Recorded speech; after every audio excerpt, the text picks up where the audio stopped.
If you are feeling light on content, you can go to the Discover tab on Instagram or go to TikTok and just start looking at content and ask yourself, how can I make this for my industry? Click on what's trending. Use a trending song, see what other people are doing and saying, oh, well, this person did it as an athlete and this person did it as a chef and this person did it as a photographer and I myself am a dog walker. How can I make this trend for dog walkers? And all of a sudden, game over.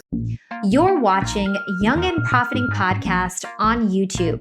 Welcome to the show. I'm your host, Hala, and on Young and Profiting Podcast, we investigate a new topic each week and interview some of the brightest minds in the world.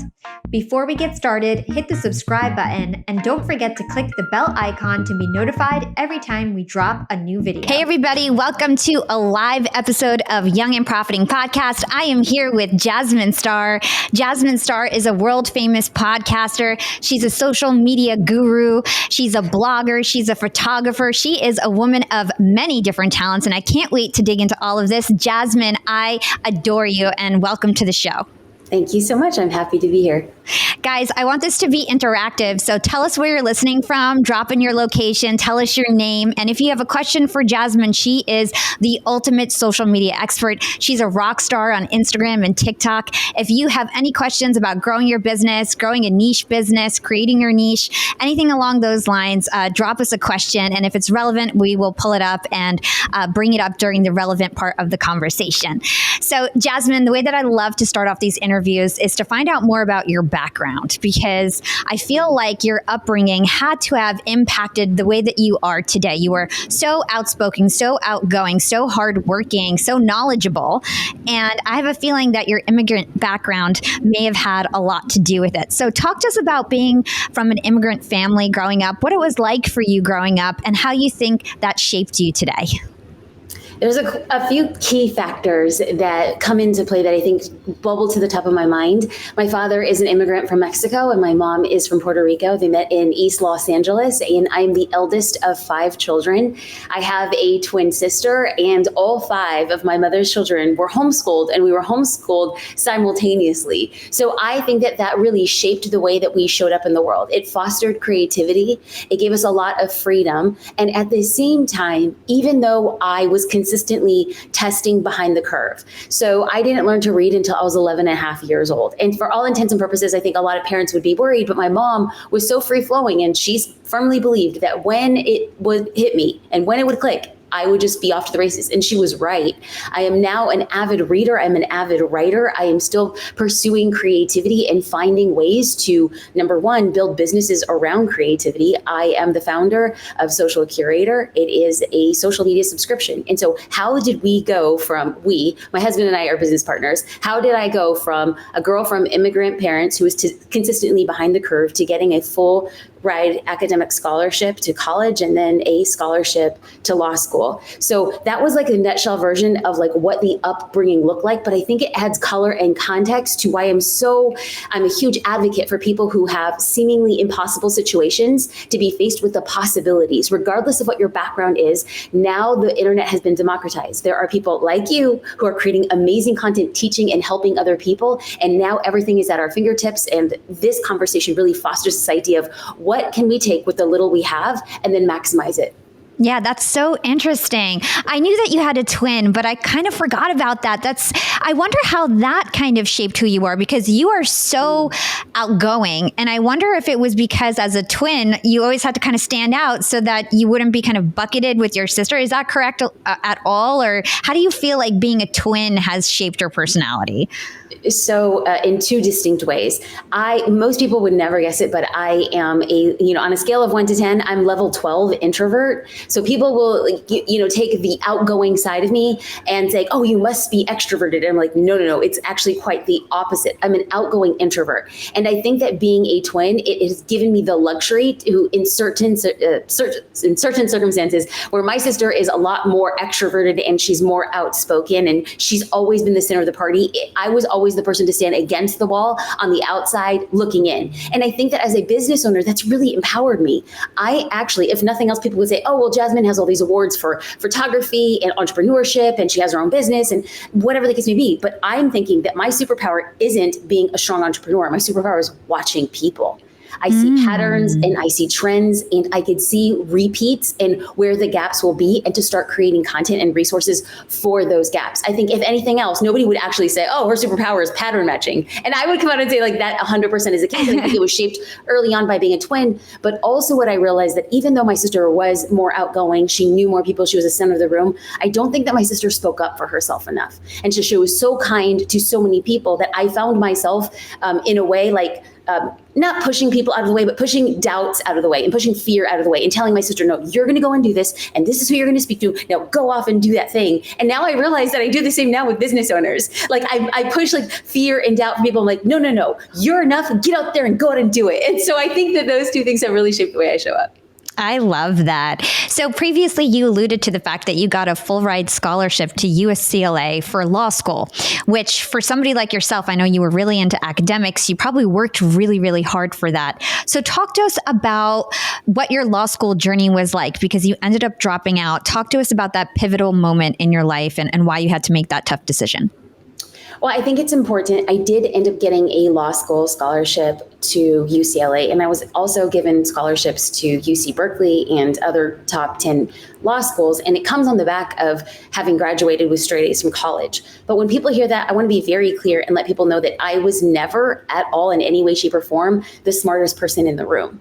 I was simply the person who continued to work hard. I would go to math labs when I didn't understand math, and I would be writing my final term paper 2 weeks before it was due so that I can give it to the professor or a professor's assistant to read over the paper and give me feedback. And so I think I've taken those principles and used them at first in law school. And I thought, I'm a first generation Latina, first generation to go to college and first generation to go to postgraduate school. And so the entire family and where I lived, which is like the barrio, like this is like brown folks where people are, trash collectors and chefs, and they are janitors. And so to see one of the kids go and do something in academia, I felt almost responsible in a way to really make people proud and not quit. And in my mind, when I knew that law school wasn't a right fit for me, I'm like, well, this is what I have to do. This is where I'm at. But it was in my first year of law school, my mom had a relapse of brain cancer, and it really shifted the way that I saw things. My mom was 50 years old and I was 25, and I realized that I didn't want to live the next half of my life beholden to a career I wasn't passionate about, and I was simply doing because I thought it was the right thing to do. And so I think that her life, and I'm really happy to say that she is healthy and she's here with us, but at the time her battle was 8.5 years, and the doctors had said her time has come. And I think that, anytime you realize that how life is short, you all of a sudden become very introspective, and you do like a checklist, like, am I doing the thing that I want to do? And I think that had, again, a big pivotal shift in my life and how I approach business. Wow. I didn't realize that we had that in common. I didn't realize that it was your mother's potential of her losing her life that kind of motivated you to embark on your own entrepreneurship journey. I had something very similar. My dad got COVID last March. He ended up passing away in May, and it was really tough, but it gave me the courage to start my own marketing agency. And in 1 year, we went from 10 volunteers to 63 employees, and my marketing agency is blowing up. And it's all because... Incredible. Yeah, when he was thank you. When he was in the hospital, I was like, you know what? I don't want to work at Disney anymore. I don't want to be a corporate slave. I want to do my own thing. And so I'm with you that sometimes the most difficult moments inspire you to do the most beautiful things in your life. So I love that. Okay, I want to take a second though, if it's okay. Like, I just want to honor your dad. Like, I think that oftentimes Brene Brown says that we should be talking about things from a wound and not a cut. And I think that, some time has passed since your father's passing, and it feels very powerful for you to speak about the transformative effect of his legacy and not dwell just in the actual loss of your dad. So I just want to honor that and say thank you for continuing to show up and still moving forward and creating content for other people. So thank you. Of course, Jasmine. Thank you. You're such a sweetheart. I think this is a good time to do some shout outs from everybody who is tuning in. So if you guys are here, drop where you're listening from and your name. What's up, Carlos, Tracy, Catherine, Ahmed, Abdul, Elizabeth, Garima, Mazin, Mir, Troy, Omar, lots of people tuning in. Can't say hello to everybody, but thank you guys so much. If you guys have a question, drop your question in the chat. Share this link to your feed. Let everybody know that you guys are tuning in to an amazing interview with me and Jasmine Star. Okay, so let's talk about how you ended up becoming a photographer, because you are a world famous photographer. You are highly regarded in this space. I believe you got your start in wedding photography, but when you first had the idea for your business, you didn't own a camera. You just had a dream. And I think that a lot of people get scared to try something new. And a lot of people believe that they're too old to try something new. And then they also feel like the gap between the skills that they need are too far, and they give up way too early. They don't realize that you can actually learn a skill quite quickly if you focus on it. So talk to us about you initially wanting to be a photographer, and then how you got the courage to bridge that skill gap. So, like you mentioned, I made this big declaration. My husband asked me, if you can do one thing for the rest of your life and be happy, what would it be? And I said, I want to become a photographer. And we both realized I didn't have a camera. And he had this whole mantra, like going out and doing something you love. He said, I'd rather see you fail at something you love than succeed at something you hate, because he knew I hated being in law school. So he's like, let's take 1 year and let's just try it. Like, you can go back and get your scholarships, but why not live your life having said, I tried it and I failed? And so we said, okay, 1 year. And that Christmas 2005, I opened a camera.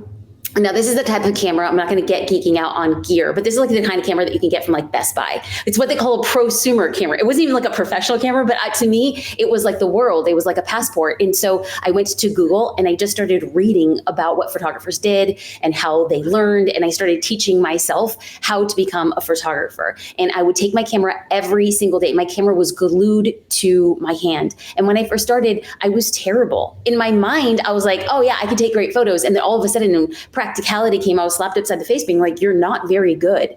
And I think that a lot of times whenever we start anything new, we all face that. Like when you started your digital marketing agency, you had to kind of realize, oh, I have to re-strategize because I have to change my systems to get the different results. And I think that along the way, people would stop. People who was starting to say, I want to be a photographer too. And great, let's get together and let's learn. And then over the years, people started falling away. And I started realizing that along our journey to getting where we want, there are going to be people who join and decide. Nothing happens to anybody. People decide, this is where I quit. And this has become like a big shift, because it wasn't just me starting a photography business. I then started doing business consulting. And from business consulting, on the back of being a creative and teaching other creatives, I started consulting with medium-sized businesses on how to use social media. And then I realized it wasn't scalable, and I wanted to work with the people who felt and looked like me, people who had the odds stacked against them and for all intents and purposes should not succeed. I said, I want to be of the people. I want to speak to small and medium-sized business owners and say, here are the tools, now go and succeed. And so here we go, starting a tech business. Social Curator is an entirely owned tech stack. I am now an official tech founder, and I will be the first to say I have no idea what I'm doing. And just like how it was 14 years ago, when I picked up a camera and I was like, wow, I am terrible. I want now to be public and be open about the idea that I am the worst tech CEO that I will ever be in my career. But this time next year, I'm going to get better. And this time in 2 years, I'm going to be even better, because I refuse to quit. Not because I'm smart, brilliant, kind, funny, witty, popular, not at all. I just decide I'm not going to quit. And that's what I want people to hold on to.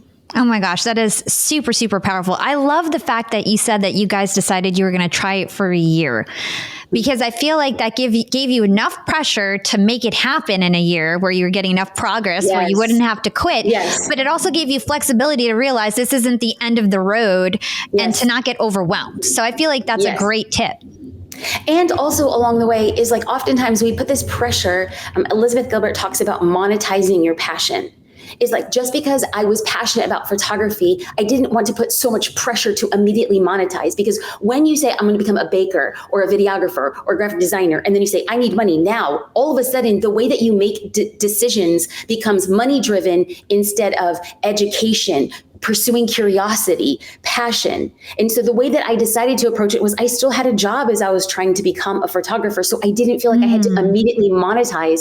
And it was when I built up the craft, and it was when I understand how a business worked, that I was then able to save enough money, the same amount of money that I would have made from the remainder of the year that I worked at a job. I said, I've already saved that from my photography gigs. Now, I wasn't making very much. I was making $200-$300 at a time, but I would put it away and put it away. Saved enough for me to then be able to pursue my creative endeavors without the pressure of financial considerations, because I had done the saving, made a strategic decision to then go and pursue it professionally.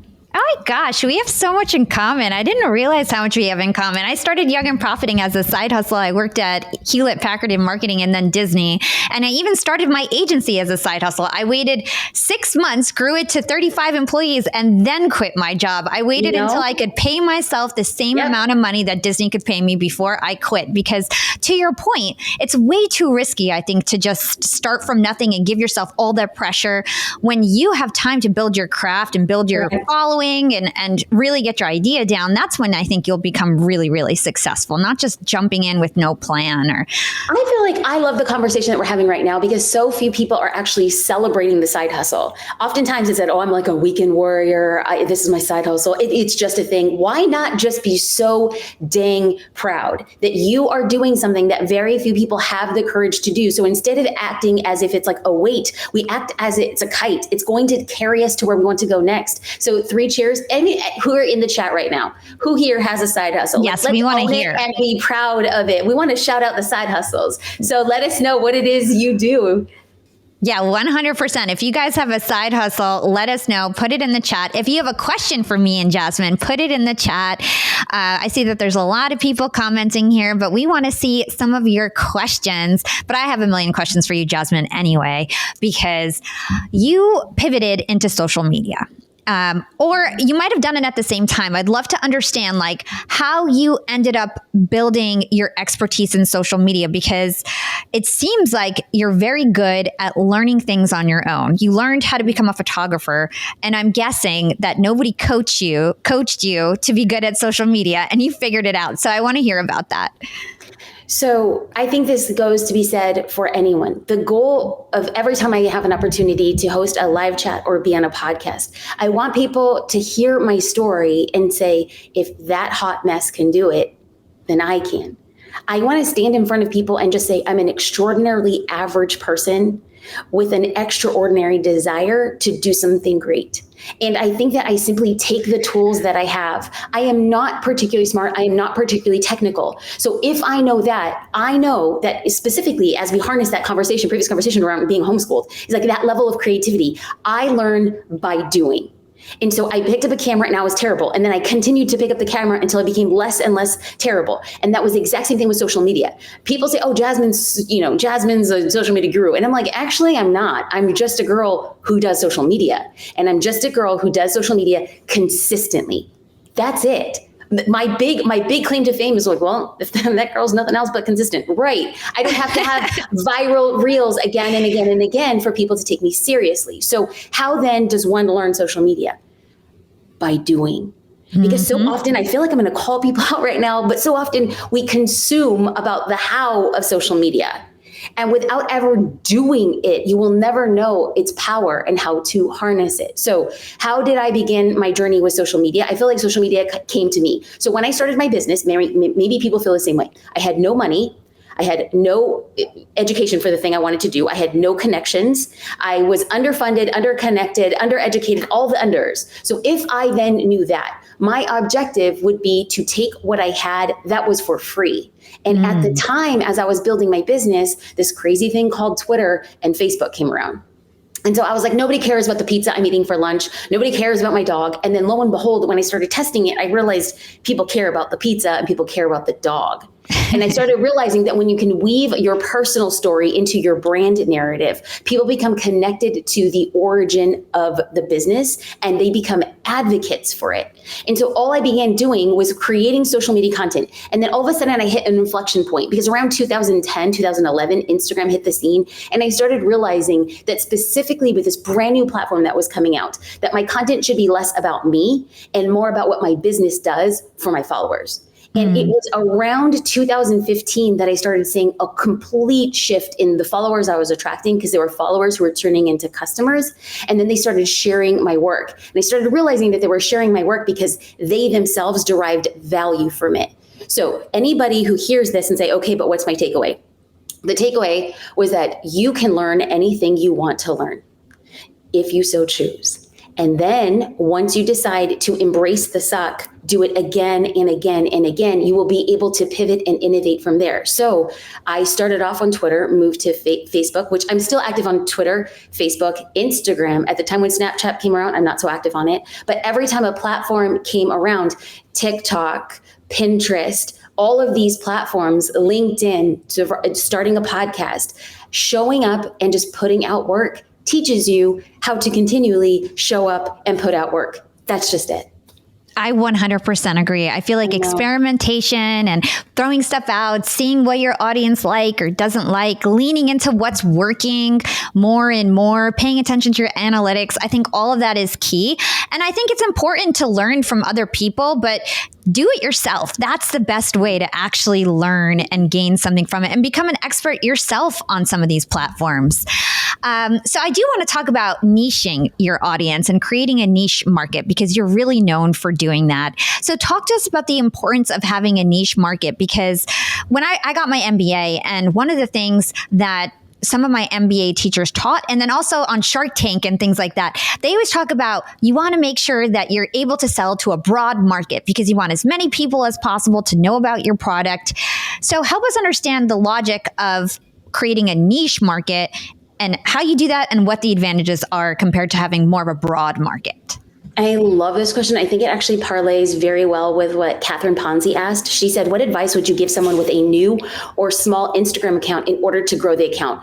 My answer is going to weave 100% to this question. Oh, look at you, fancy pants, showing up, putting the question on the screen. Okay. See, look, I'm learning, I'm watching, I'm like, I got to do this in the future. Okay. So, it really does come back down to the sharks on Shark Tank are right. You do want mass market appeal, but I have come to believe and know, and this is where I'm going to put a stake in the ground, is that it's very difficult to get mass market appeal without first and foremost carving and defining your niche.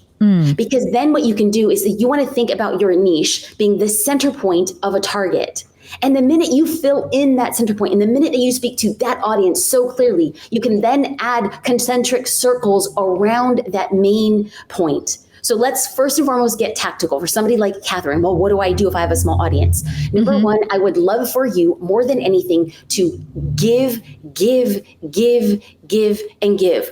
Take the pressure off you creating the most profound content, because at the end of the day, very few people know that your account exists. Not because you're not amazing, not because your product or service isn't unrivaled, and not because you are anything but awesome.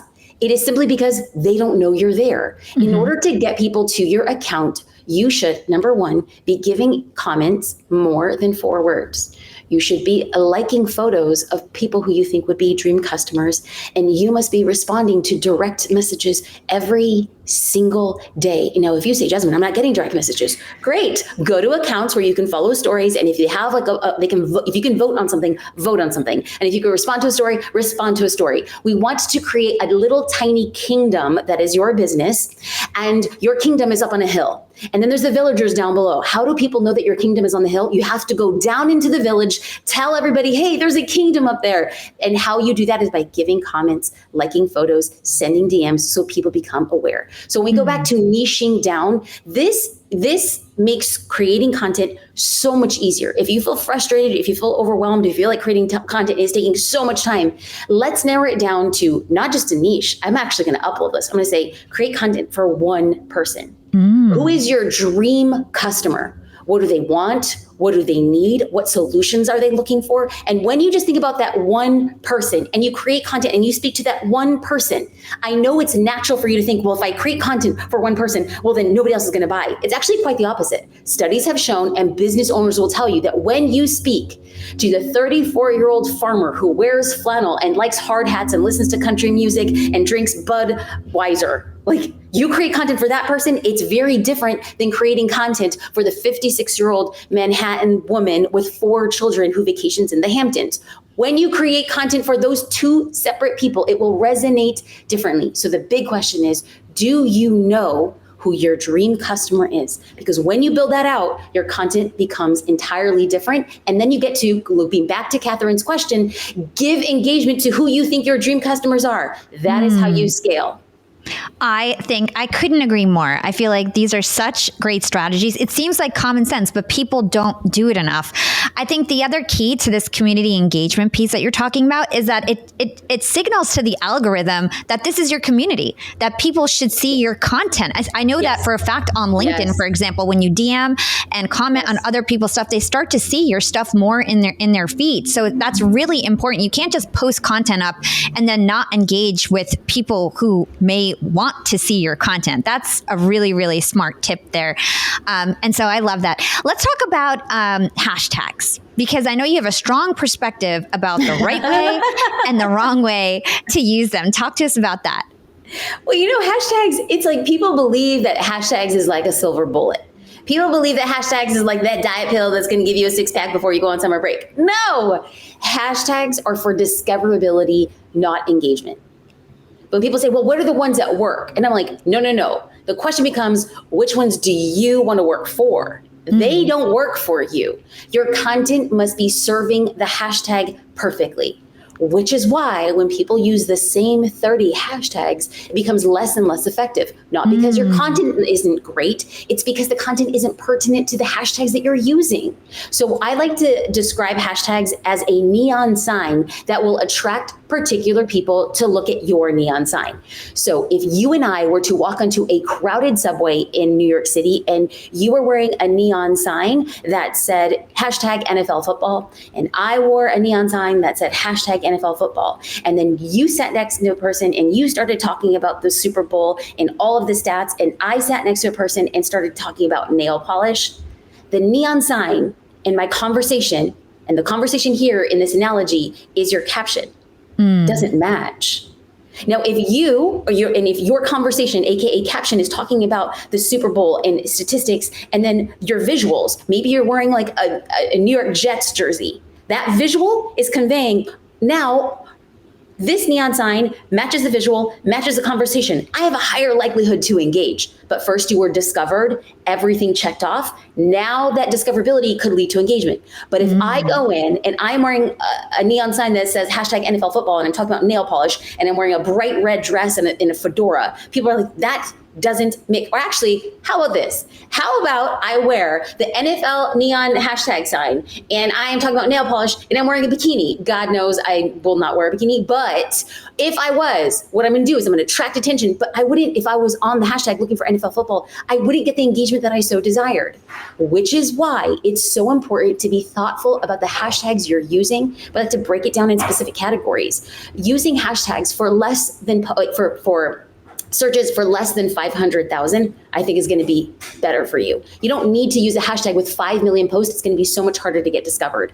We like recommending using geographic hashtags, location-based hashtags, photo-related hashtags, topic hashtags, and perhaps industry hashtags. So having that appropriate mix for what is actually in the photo, I think is going to become a game changer. Yeah. And I think even like technically it makes sense, because if you create a post and you have hashtags that are unrelated to your post, you're attracting all these people who may see your post, but they're not going to engage. Then your engagement rate is going to tank, and nobody's going to see your content because you're putting out a whole big net, and then nobody likes your content. And so Instagram or whatever platform is going to say, I don't want to show that content because nobody's engaging on it. So that is a way that people definitely shoot themselves in the foot.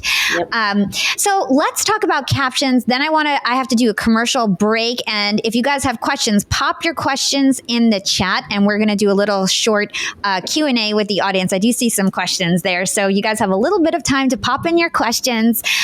So let's talk about captions. You just brought up captions. Copywriting is, for me as a marketing agency owner, one of the most expensive things to hire for and the hardest thing to train for. Copywriting is an art that I feel like is so undervalued, and I think is one of the keys to be successful in any aspect of your life. So talk to us about your top tips for copywriting for social media. I love this question because I can geek out about this. So I firmly believe that your visuals will get you popular and your captions will get you profitable. And I have always defined myself as I fully applaud influencers. I love what they do. I think it's amazing and beautiful. I don't aspire to be an influencer, and the people that I speak to really want to have a small group of people have a profound effect on their business. This goes back to what Dale Carnegie said. Your business will go farther being genuinely interested in 2 other people than trying to get 200 people interested in you.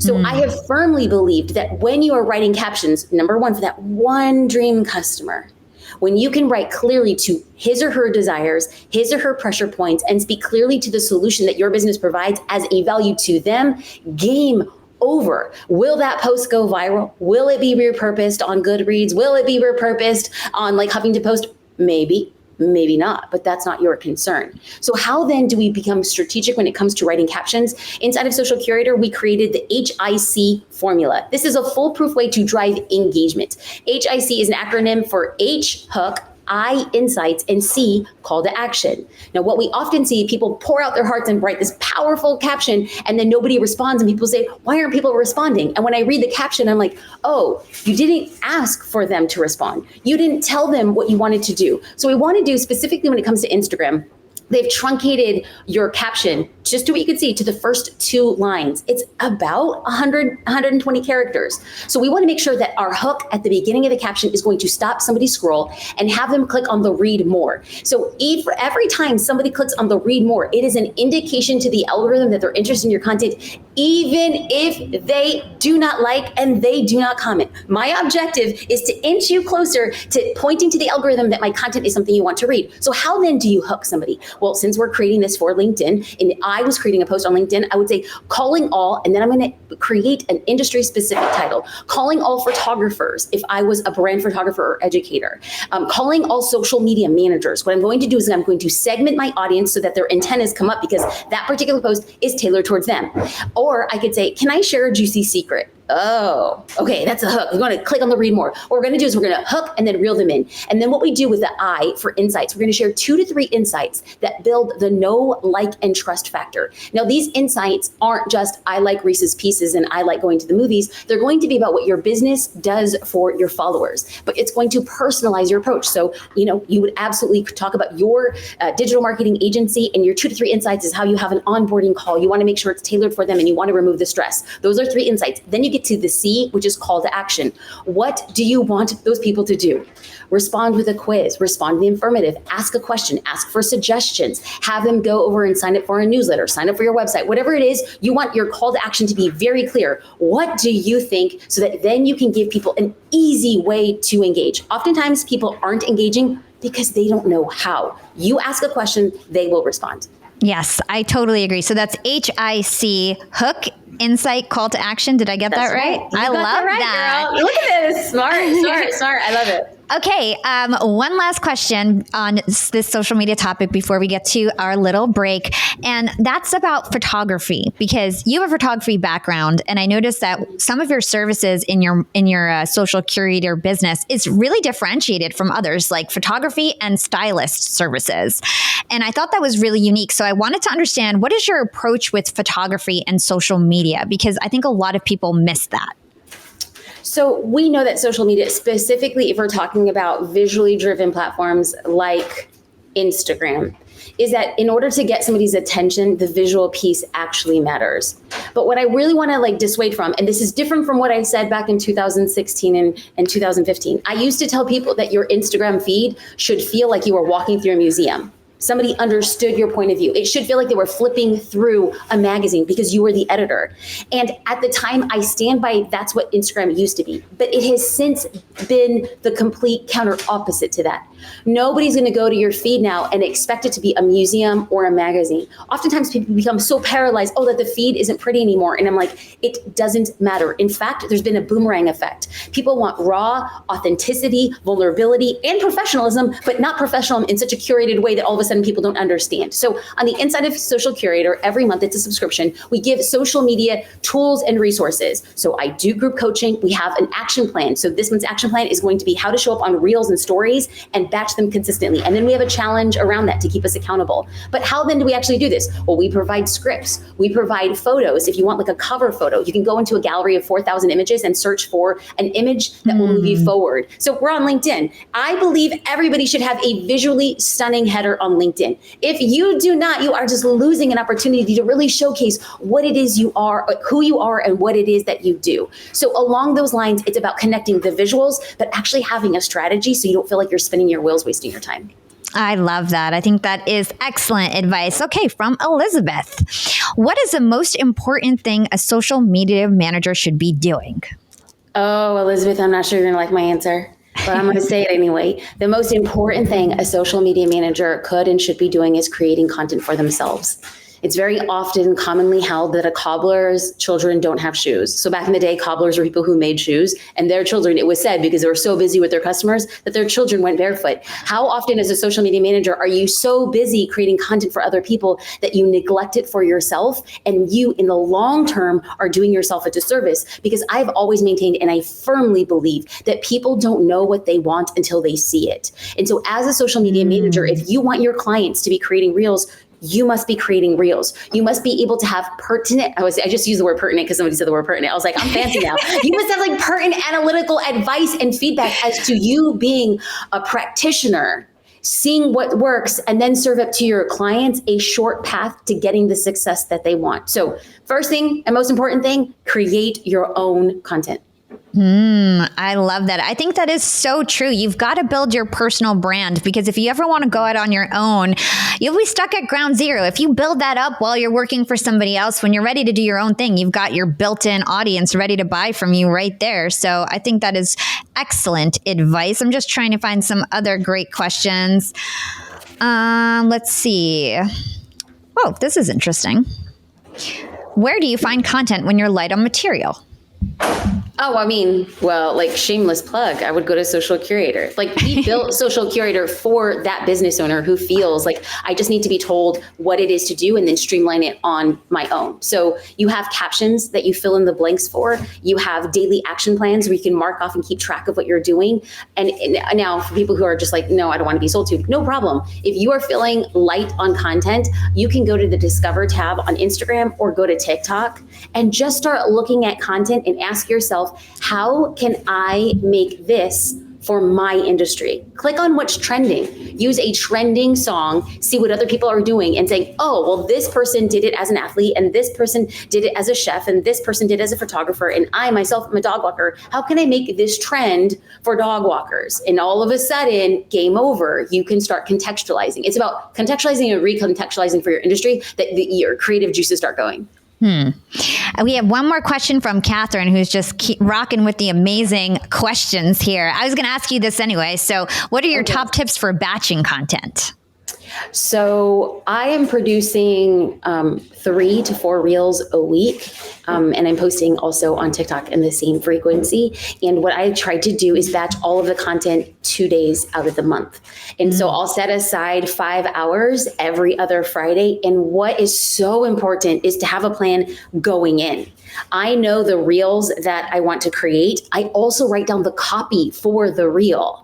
So it's like, instead of is wasting time, be like, oh, what are my 3 tips for this reel? So everything's laid out, including, am I going to do an outfit change? Because if I need to do an outfit change, I need to have a total count for the outfits that I need for that specific time. And so I go in and I have a document, like the reel I want to create, how long I think it's going to take me to create it, what props that I need, and the copy for that reel. Sit down, create them in real time, save them as drafts or just save to the video, and then upload when I'm ready. Yeah, I have a question. Are you doing this by yourself? Or are you having somebody film you? Or do you just have like a stand and you just do it all by yourself? It's a mix. It's a mix. It depends on what I'm doing for. Now, I often think that when I go into a big promotional period and I know I'm going to be creating 2 to 3 times the amount of content that I'm normally doing, it's much better and much easier to work with a team. But there are times where I create a reel entirely on my own.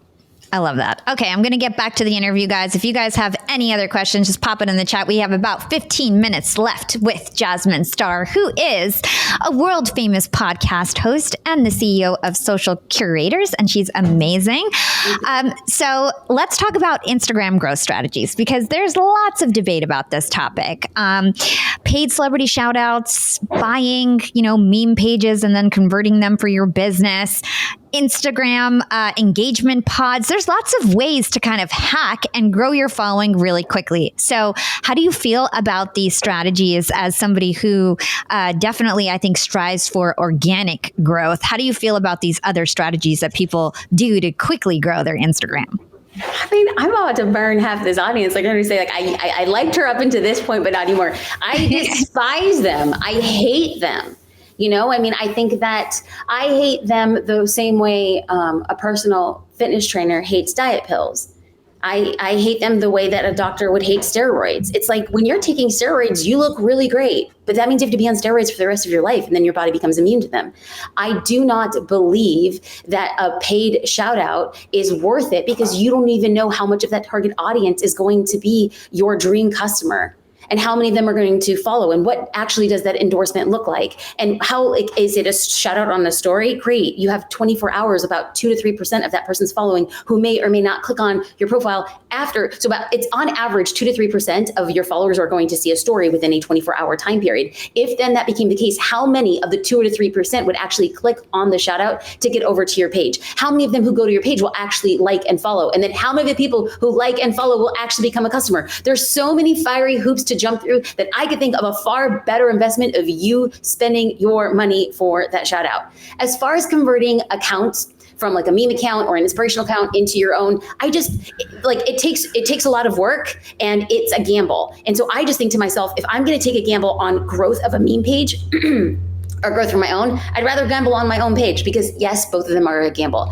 As far as engagement pods, I just think it's a little bit unknowing. I think it's a little optimistic for a group of people to always comment on each other's accounts and then think that the algorithm's not going to measure that it's the same 4 or 5 people commenting on the same accounts again and again and again. And I think that people are wise enough to know that it's the same 4 people that you always see. And I often see that there's a dismantling of engagement pods over time, because not everybody is posting with the same consistency, and not everybody is as dedicated. And a comment that happens within the first, let's say, 6 hours is very different than a comment that happens 2 days later. If somebody from engagement pod was like, I went offline, now I went back, it doesn't have as much credence. So you have some people carrying the weight of the engaging because other people are doing most of the content creation. And all of a sudden there's inequity that exists, and there's resentment, and the engagement pod doesn't work. And I'm like, y'all are just wasting time and energy. Just create content for your dream customer, and that customer will comment over time. Period. The end. And I know that people say, well, that works for you. No. I was the person who heard crickets forever. I was the person who consistently went live every single week on Instagram to an audience of 1-ish, because somebody would not stay the entire time. I am the person who did the thing that I want people to do, and I am proof that it works without being the best, brightest, the smartest, or the richest. Yeah, I think people get scared because they feel like, oh, Instagram doesn't have any more organic reach. I post something up, it goes straight to the bottom of the feed as soon as I post it up. How about somebody has a page, they've been doing it for a while, and they just feel like it's stagnant, it's not working? Like, what's your top tip to like turbocharge and get them out of sort of Instagram jail in terms of their engagement? Well, first and foremost, it's to accept the reality of the truth, that the algorithm is not a boogeyman, and the algorithm is not out to get anybody. If you want to look at it this way, the algorithm is the best friend who says your white shorts are too tight and you have spinach in your teeth. That's what the algorithm is. The algorithm will tell you, hey, your content sucked. And it's nobody's fault except for you to understand, what do your followers want to see? And if you're like, Jasmine, I don't know, then what I want you to do is I want you to look at your last 30 posts. And I want you to geek out with me. If you are really dedicated to getting out of a rut, look at your last 30 posts and write down how many comments, and how many likes you got, and if any chance you could see how many people saved it. Now, of the 30 posts, whatever 3 posts rise to the top, do those posts all over again. Not the exact same caption, but if it was a photo of you jumping into a lake, get on a bathing suit, go jump in the lake. And that caption was about freedom in your business, write another caption about freedom in your business. If another one was you and your dog and talk about your workout routine, find another way to shoot you and your dog, your workout routine, and talk about how working out empowers you to become a better business owner. If it's you eating a scoop of chocolate ice cream, talk about finding another way to get a scoop of chocolate ice cream, share your favorite recipe, and talk about how chocolate ice cream reminds you of your grandfather, who was the beginning of your business tree. Find a way to hack what you've already done without sitting in the perpetual state of unknowing. Try those, see what happens. If you got similar results, do it again. That's it.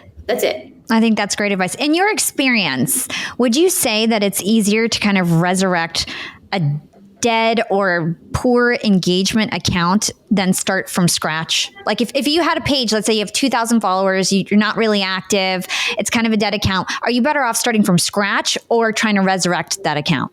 Oh, I love this question. We're going to totally geek out. My answer is different in 2 situations. If that account, like let's just say you sell hair pieces, and you had an account that kind of went stagnant and you haven't used it for a while, and you want to revive that account to continuously sell hair pieces, you're better off with that account than starting from scratch. Mm-hmm. If you had an account for selling hair pieces that went stagnant and now you want to sell dog food, do not revive that account because the audiences aren't there. Now, if we're talking to that main audience of people who are selling hair scrunchies or whatever the case may be, I would just get down and dirty. I would spend as much time every single day sending a direct message to as many of those followers as I could. And I am not selling, I am not pitching. I'm just like, hey, I'm reviving this account. I just want to say thanks for sticking around with me. What kind of content do you want to see? Anything that's going to engage them back in DMs, because anytime somebody sends you a DM, anytime somebody votes or use a slider on a story, it's indicating to the algorithm that they're interested. It is by no way, shape, or reason why when you DM somebody, their stories show up earlier in your feed, that their recent posts are showing back in your feed. Why? It's indicating to the algorithm that that person is interested and you guys have a connection. That's 100% what I would do to just get real down and dirty and revive a page. Oh, I love that advice. Jasmine, I know we're up on time here. I do want to thank you so much for your amazing time. The last question I ask all my guests is, what is your secret to profiting in life? Giving more than you get. Ooh, love that. And where can our listeners go to learn more about you and everything that you do? I'm on all forms of social media at Jasmine Star, and you can find us at socialcurator.com. Amazing. I'm going to stick all your links in the show notes. Jasmine, it was such a pleasure. Thank you so much for your time. And I hope we collaborate again. And I hope you have a wonderful day. I can't wait. Thank you. You're freaking brilliant. Seriously. I loved this chat. Awesome. Thank you. Thank you. Thank you. Thanks for listening to Young and Profiting Podcast. If you enjoyed the show, please write us a review or comment on your favorite platform. Nothing makes us happier than reading your reviews. We'd love to hear what you think about the show. And don't forget to share this podcast with your friends, family, and on social media. I always repost, reshare, and support those who support us. You can find me on Instagram at YAP with Hala or LinkedIn. Just search for my name. It's Hala Taha. Big thanks to the YAP team as always. This is Hala signing off.